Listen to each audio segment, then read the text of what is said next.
افسوسناک واقعہ پیش آیا. اتنا بڑی مسجد، مدینہ مسجد طارق روڈ کے اوپر، میں تو سمجھ رہا تھا 25-30 سال، ایسے اندازہ لگایا تھا، پتہ چلا کہ 40 سال سے قائم.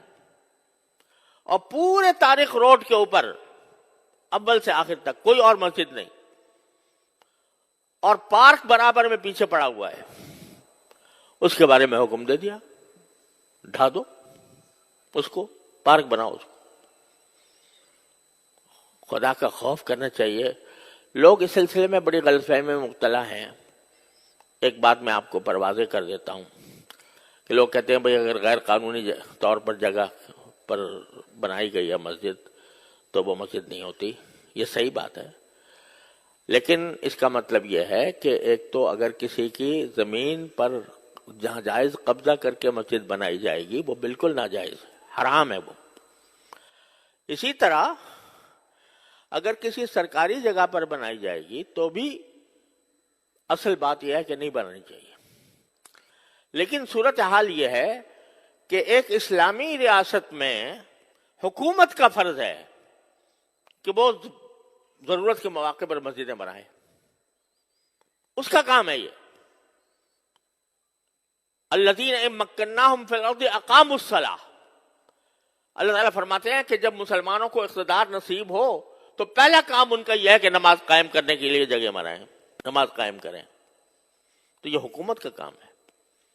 لیکن اگر حکومت پہلو تہی کر رہی ہے، آپ بتائیے، خود سوچ کے بتائیے کہ سارے ملک میں یا اپنے شہر کی بات کر لیجئے، کوئی ایک مسجد بتا دیں جو حکومت نے بنائی ہو،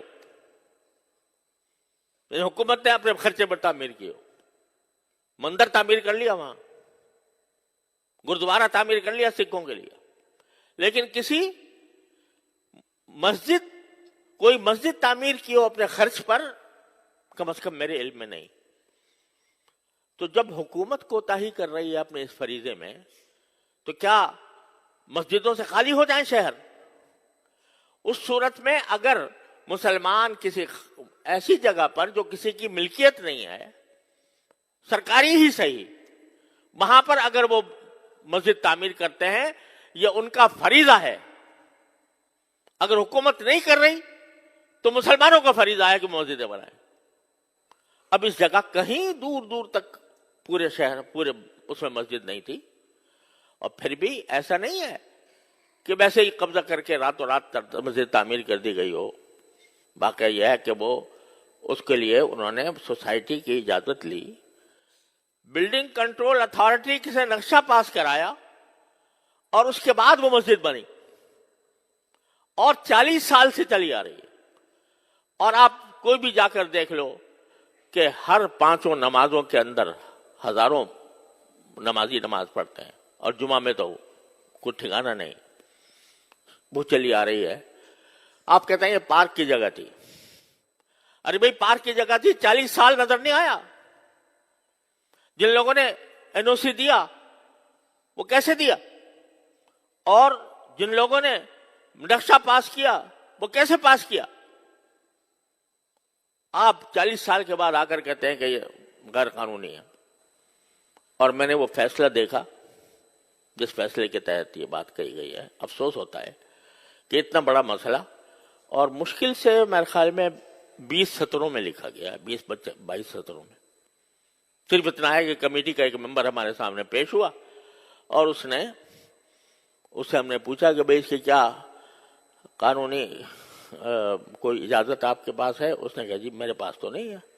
اب ایک ممبر ہے کمیٹی کا، کوئی صدر بھی نہیں، سیکریٹری بھی نہیں، مسجد کا متولی بھی نہیں. اس سے پوچھ لیا، اس نے کہا جی میرے پاس تو نہیں ہے. کہنے کا معلوم ہو گیا کہ کوئی نہیں ہے، لہذا اس کو 1 ہفتے کے اندر ختم کر دو. تو بڑا افسوسناک قسم کی بات ہے. اور عدالتی آداب کے بھی، عدالتی جو طریقہ کار ہوتے ہیں اس کی بھی پوری رعایت نہیں کی گئی. تو ان کا فرض ہے کہ وہ اس پر نظر ثانی کر کے اس فیصلے کو واپس لیں.